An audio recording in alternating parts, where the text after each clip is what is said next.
Neste vídeo, vou falar das 3 primeiras partes do livro No Fragor da Batalha, a disputa nossa de cada dia.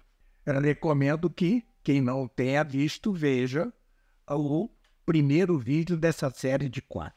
Pois bem, as 3 primeiras partes são lógica, teologia moral e teologia política, que, como antecipei no vídeo passado, é a mais polêmica, né? É a que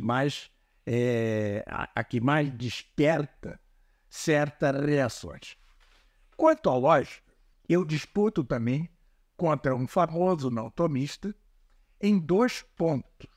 O principal deles é que esse famoso não tomista confundia 2 coisas que são inconfundíveis.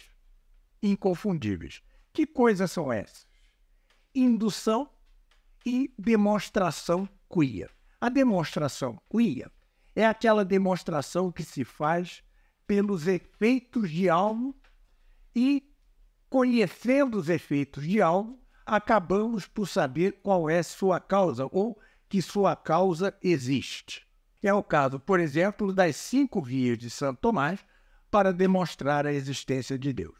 Enquanto a indução é outra coisa completamente diferente. Sobretudo, este segundo artigo sobre indução e demonstração queer é bastante desenvolvido, todo ele calcado, quase todo ele calcado em Aristóteles, nos segundos analíticos ou analíticos posteriores. É um aspecto que, creio, nunca tinha sido tratado da maneira como eu trato, embora, repito, eu me funde estritamente em Aristóteles e creio que é uma contribuição efetiva, embora parta de um debate público que tive com certo e importante antitomista ou não tomista. Este antitomista, por exemplo, sempre quis provar que não há demonstração da existência de Deus. Quaisquer tentativas de demonstrar a existência de Deus são meramente prováveis. Verão que não é assim. Mas o segundo bloco, a segunda parte, é de teologia moral. E são 2 opostos. Não sei se vocês se lembram, do assassino serial Lázaro, que foi morto pela polícia. E, na época, houve grande debate em torno da seguinte questão: devemos alegrar-nos ou entristecer-nos com a morte de Lázaro? E parece que não devemos alegrar-nos, porque diz Deus na Escritura: Deus não quer a morte do pecador. A partir daí eu desenvolvo o texto. Não é um texto longo. Mas depois, sim, um segundo texto, um segundo opúsculo bastante longo, que gira em torno da questão da restrição mental ou mentira. Afinal, é válida a restrição mental ou equivale ela a pura e simples mentira? Este debate é bastante acirrado e desperta certas paixões, né? Porque muitas vezes as pessoas creem estar não mentindo ao fazer certa restrição mental. Eu aprofundo o assunto grandemente, é um assunto que, como disse Santo Agostinho, não raro nos angustia, é um assunto de fato angustiante, e não que eu queira eliminar a angústia, porque não tenho esse condão, mas eu aprofundo o assunto por todos os ângulos que me pareceram esgotar o assunto e levar-nos até um limite possível em assunto tão áspero, em assunto moralmente tão árduo, em questão ética de tal gravidade. Depois vem, aí sim, a parte mais polêmica do livro. Toda a polêmica no sentido da disputa.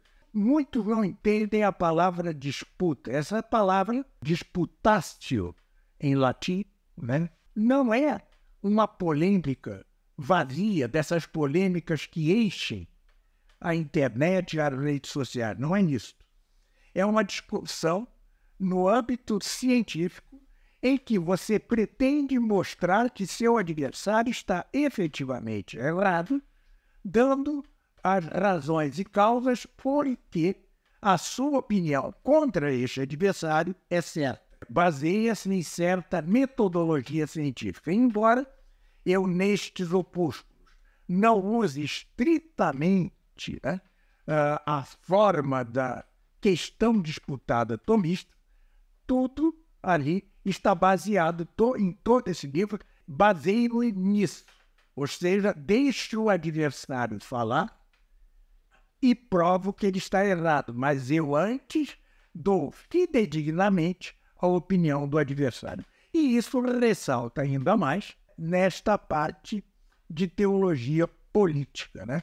Vários assuntos são tratados, desde a perda, a derrota de Trump até a derrota de Bolsonaro, quais são as causas e, muito especialmente, qual é a postura que devemos ter, os católicos, no mundo em que já não há a cristandade. O que era a cristandade? A cristandade era a união de diversas nações que constituíam algo uno com a Igreja. Assim como o nosso corpo e a nossa alma constituem um composto e algo uno. Assim também era a cristandade. As nações eram algo uno com a Igreja e os poderes políticos se deixavam dirigir quanto aos fins do homem, quanto ao fim último do homem, que é a sua salvação, pela Igreja.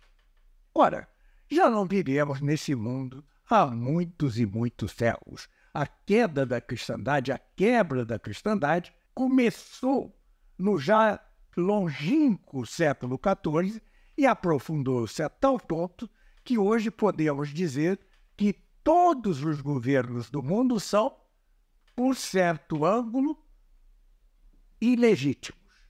Portanto, se todos os governos do mundo são, por certo ângulo, ilegítimos, como deve o católico postar-se, como deve o católico comportar-se diante deles? E, mais que isso, diante de eleições onde não há candidatos verdadeiramente católicos. É a maior parte do livro, é a da teologia política e é bastante disputada, mas tenho certeza que lhes prenderá a atenção porque é de interesse geral de todos os católicos. Até o próximo vídeo.